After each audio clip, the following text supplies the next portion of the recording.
Anda sedang mendengarkan Ranah Publik, dipersembahkan oleh suaramuslim.net.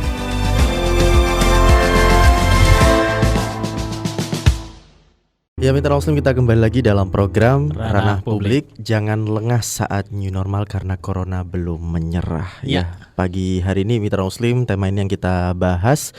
Dan di segmen awal tadi kita sudah tersambung dengan Dr. Kohar Hari Santosa. Dan di segmen ini kita tersambung dengan Ustadz Ahmad Mudzaffar Jufri LC.MA. Beliau adalah Dewan Syariah Suara Muslim Radio Network. Kita sapa. Assalamualaikum Ustadz Mudzaffar. Waalaikumsalam warahmatullahi wabarakatuh. Kabar baik Ustadz pagi ini? Alhamdulillah sehat semua insyaallah. Alhamdulillah, di rumah Ustadz ya? Semoga Mau di mana, Rak? Hujan-hujan. Di rumah ya. ya harus yang dirubah. Kondisinya juga sekarang sedang Insyaallah. kondisinya nih melenakan kadang Ustadz ya. PSBB berakhir, kemudian Di rumah tapi melanglang juga kemana-mana. karena online. Online kajian ya. Jadi unik ini COVID ini. Ya. Jadi kita gara-gara pandemi ini yang dekat jadi jauh, yang jauh jadi dekat sekali. Tetangga-tetangga itu kadang-kadang lama nggak ketemu, nggak jumpa, tapi justru ketemu dengan yang di mana-mana. Iya, karena tetangga masing-masing ngunci di rumah ya, lockdown. Jadi mestinya silaturahim antar tetangga itu harus juga pakai online sekarang ini. Betul, iya. Dan bicara Harus kreatif lah yang jelas lah. Harus kreatif, Ustadz. Ustadz, bicara silaturahim tetangga, ini juga banyak yang merindukan silaturahim dengan sholat jamaah lagi di masjid masing-masing gitu ya. Ya. Sebagian masjid Semua pun juga sudah kita, buka. insya Allah itu tanda iman ya. Amin. Amin. Ya Rabbal Alamin. Cuman kata Dokter Kohar tadi, Ustadz, kata Dokter Kohar tadi sebaiknya jangan dibuka dulu kalau belum yakin bisa menjaga protokol kesehatan gitu ya. Betul. Dari sisi syariatnya kita lihat gimana nih saat ini, Ustadz? Nah ini saya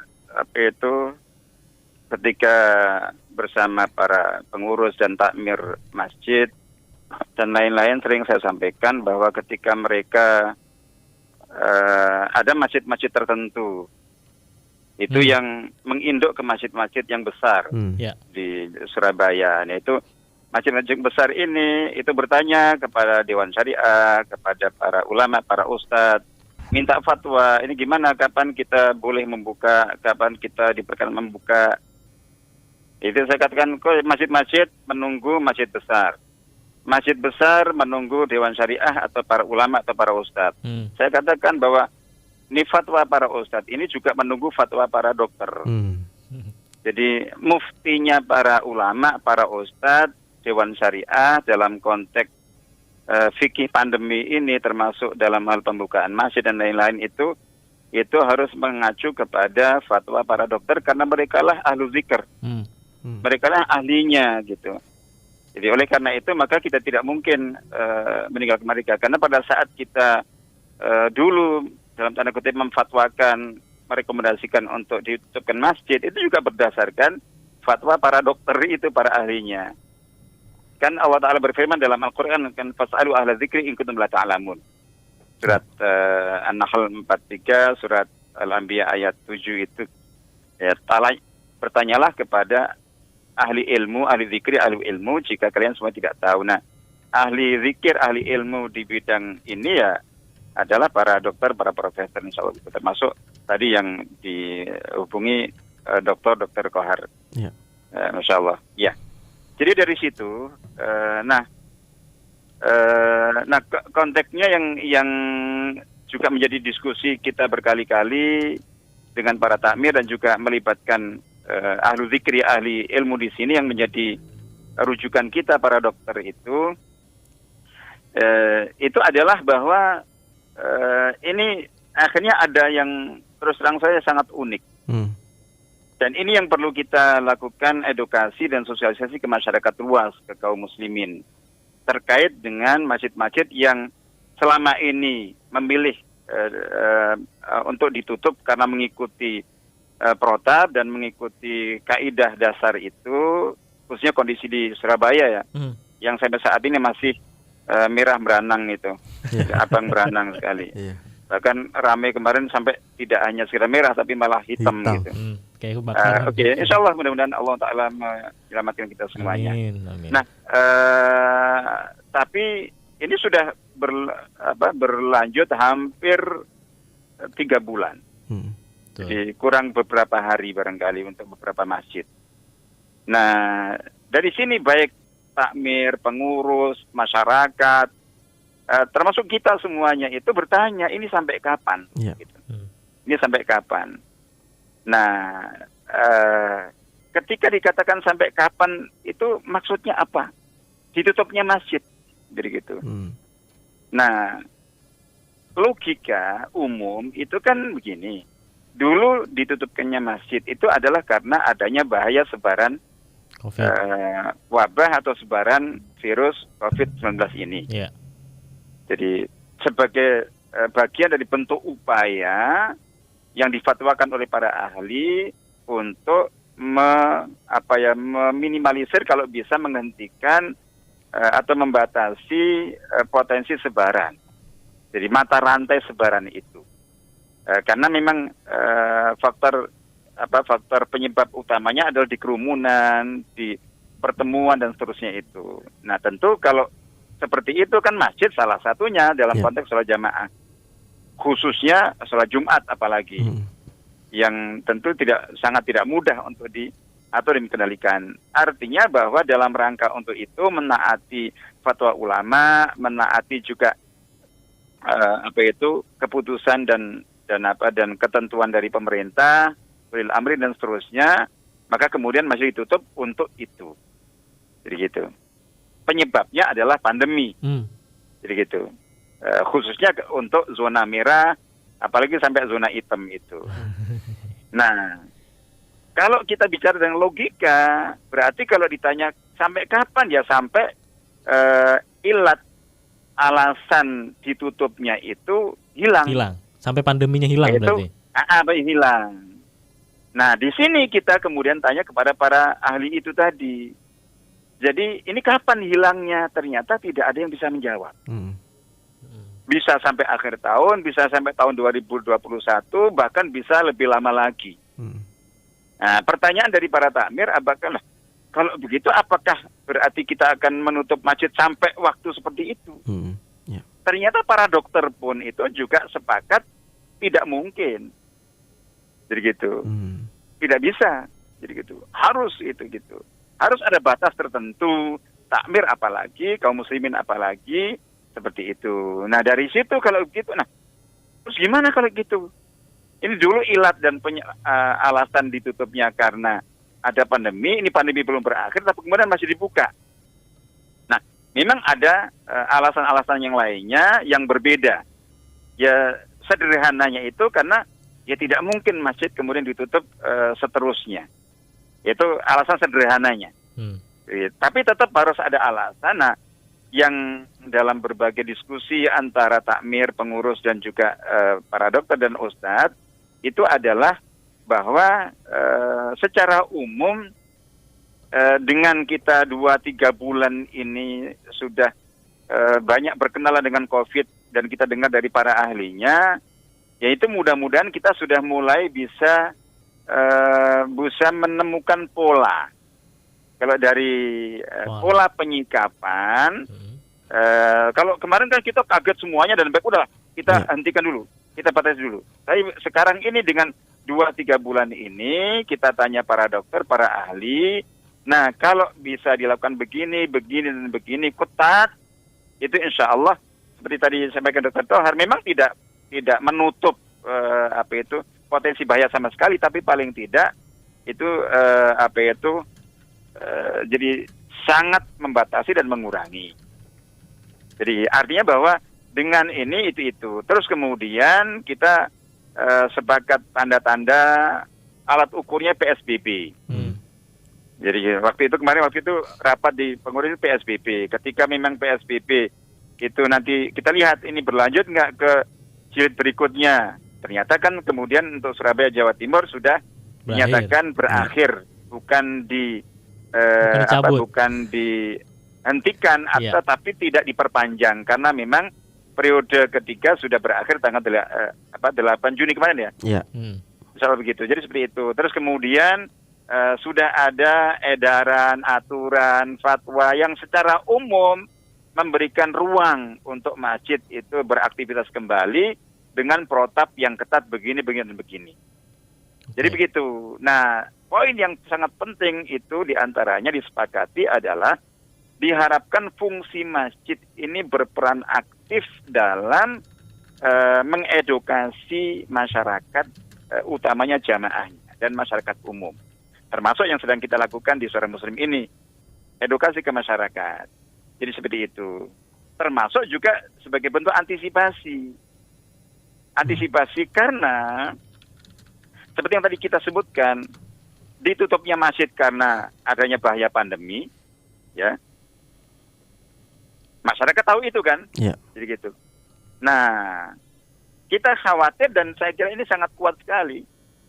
Jadi sangat kuat sekali bahwa ketika masjid-masjid yang semula tutup itu kemudian kapanpun waktunya itu kemudian dibuka dan dilaksanakan sholat berjamaah mulai dari 5 waktu rutin, kemudian ke sholat Jumat. Kemarin dalam kesepakatan dengan para takmir itu adalah bertahap. Jadi gitu, latihan dulu. Kita lihat bagaimana masyarakat dan kesiapan kita untuk mengatur lalu lintas masuk keluar jamaah, soft dan seterusnya dengan dalam tanda kutip ini fikih baru ini dalam tanda kutip. Jadi gitu, utamanya tentang soft dan seterusnya. Ini soft ala social atau physical distancing. Nah itu ketika sudah berapa hari dan segala macam itu mungkin baru nanti setelahnya dievaluasi untuk diukur sudah siapkah untuk menyelenggarakan Jumatan dengan jumlah jamaah yang biasanya berlipat, tidak hanya 2, 3 bisa sampai lipat 5 dari mungkin jamaah normal. Yeah. Jadi seperti itu. Nah, yang tadi sangat penting untuk diedukasi adalah bahwa antisipasi, dan itu juga sering saya ingatkan ke para takmir, para pengurus, itu adalah persepsi umum masyarakat yang sangat mungkin akan muncul. Begitu masjid ditutup karena mereka dulu pahamnya ditutupnya karena wabah, itu yang menjadi uzur syar'i untuk mereka tidak ke masjid, untuk mereka bahkan tidak sholat Jumat. Itu dengan dibukanya masjid, sangat mudah mereka akan mempersepsikan, oh berarti uzur sudah hilang. Jadi gitu. Kan kita diundang, hayya 'alas shalah, hayya 'alal falah, ayo kita datang. Nah, ketika persepsi mereka begitu, padahal khususnya untuk Jumatan ya, khususnya untuk Jumatan, itu yang biasanya membludak, dan rata-rata masjid itu nggak muat untuk Jumatan, sampai ke teras, sampai ke halaman dan seterusnya itu. Nah, padahal dengan soft ini ala fikih pandemi ini, itu yang tadinya satu soft itu cukup untuk 20 orang bisa jadi hanya 10 atau bahkan 5 orang. Begitu. Artinya yang tertampung oleh masjid itu rata-rata maksimal 50%. Maksimal. Yeah. 50%. Misalnya jamaahnya 1.000, yang ditampung hanya 500. Ketika yang 500 belakang itu mau masuk, ya, perhatikan, mau masuk, mau datang, dengan keyakinan ini uzur tidak Jumatan sudah hilang. Jadi dia terus akan kemudian berdosa. Satgas masjid itu menghadang, mohon maaf, tidak bisa masuk lagi karena kapasitas sudah penuh.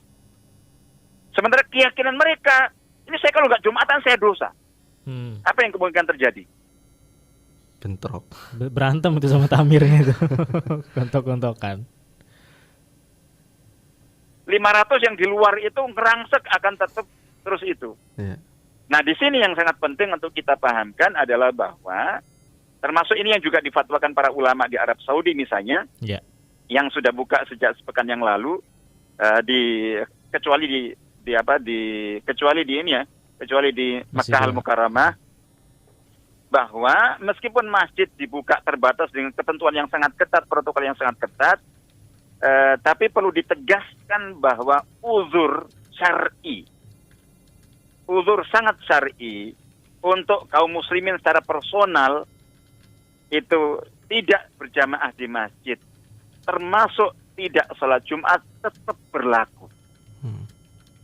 Karena faktor yang menyebabkan uzur itu dulu ada, yaitu adanya pandemi, masih tetap ada.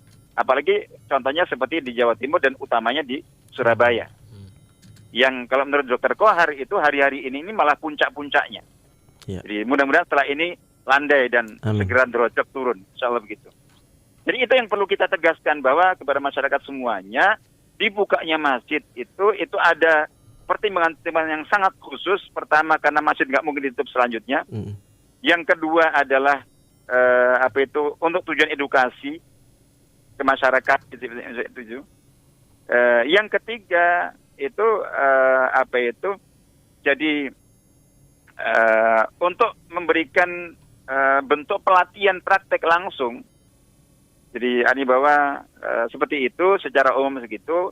Nah, sementara untuk secara personal kaum muslimin itu karena faktor penyebab uzur itu yaitu adanya pandemi, ada bahayanya itu masih tetap masih tetap ada. Dari situ maka kemudian ini memang unik akhirnya di antara keputusan di beberapa masjid itu adalah bahwa jadi di satu sisi masjid dibuka dan harus beraktivitas, tapi bukan tujuannya untuk mengundang sebanyak-banyaknya kaum muslimin untuk ke masjid. Jadi gitu. Jadi terbatas itu, Ustaz ya tapi, dibukanya ya? Iya, dibukanya itu terbatas, kalangan terbatas sekali. Terus kemudian karena tidak mungkin nampung khususnya untuk Jumatan, tidak mungkin nampung untuk seluruh jamaah yang normal seperti biasa. Nah, karena itu maka kemudian tetap anjuran dan juga penyadaran bahwa uzur syar'i untuk mereka tidak ke masjid itu tetap berlaku. Mereka tidak berdosa, itu bagian dari menerapkan syariat, rukhsah tetap ada, dengan harapan besar insya Allah tetap mendapatkan potensi pahala seperti seolah-olah ketika mereka melakukan jamaah dan Jumatan. Jadi hadits sahih muttafaq alaih mengatakan, "Idza maridhal 'abdu aw safara, kataballahu ta'ala lahu." Jadi kataballahu ta'ala lahu minal ajri misla ma kana ya'malu sahihan muqima. Muttafaqun alaih, riwayat Bukhari Muslim dan lain-lain.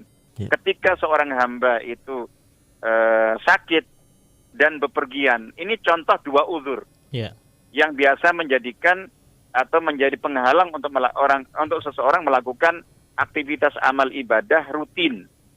Jadi gitu. Ketika seorang sakit atau bepergian, yang karena dua uzur itu akhirnya dia tidak bisa melakukan amal ibadah yang biasa rutin dilakukan dalam kondisi tidak sakit dan dalam kondisi tidak bepergian, maka Allah akan tetap mencatat untuknya. Jadi dari pahala persis seperti pahala yang dia dapat saat dia sedang sehat, saat dia sedang tidak bepergian.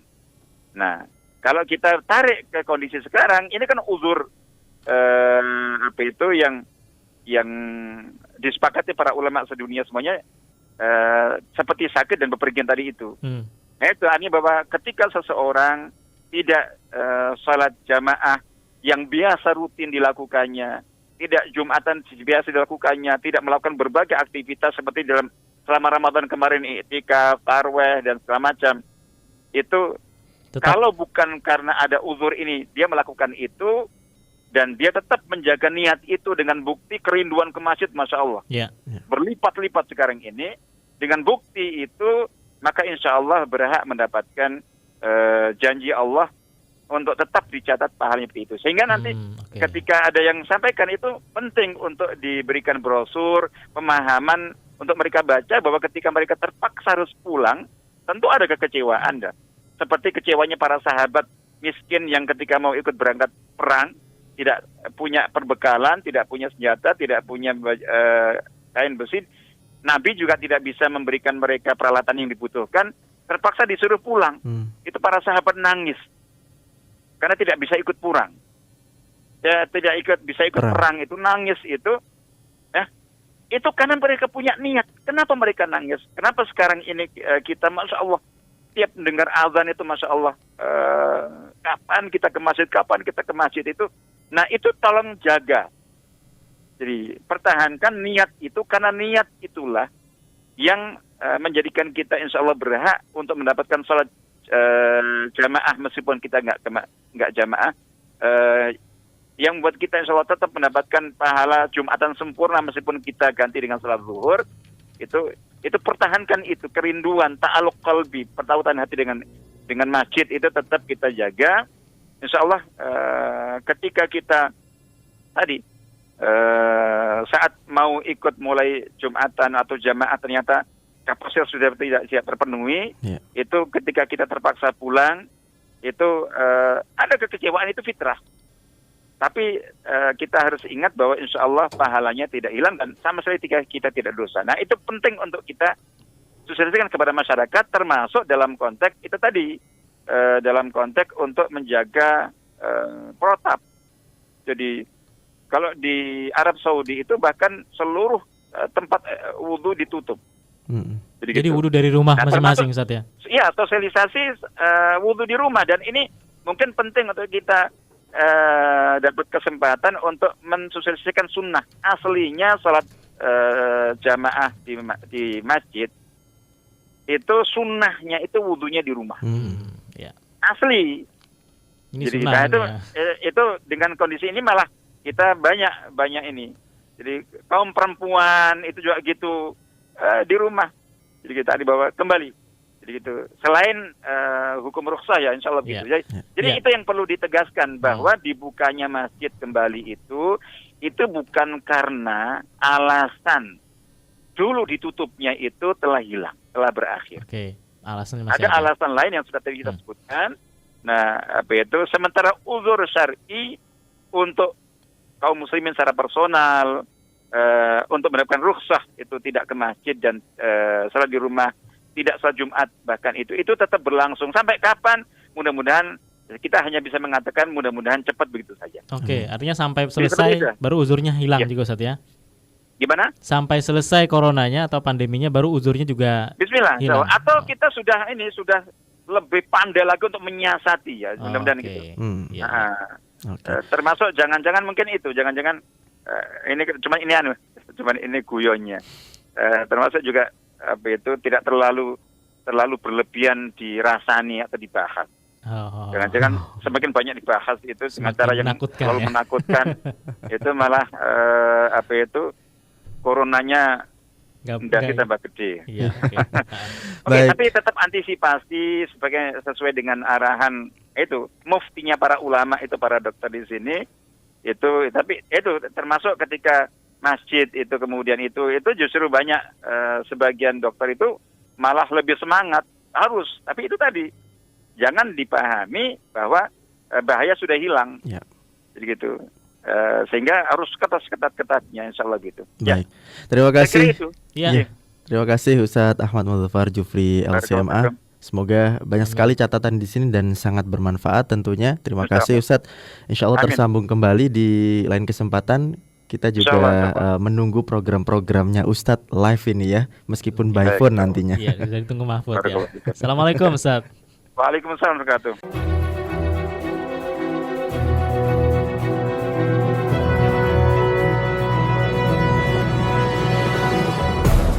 Terima kasih. Anda telah mendengarkan Ranah Publik, dipersembahkan oleh suaramuslim.net.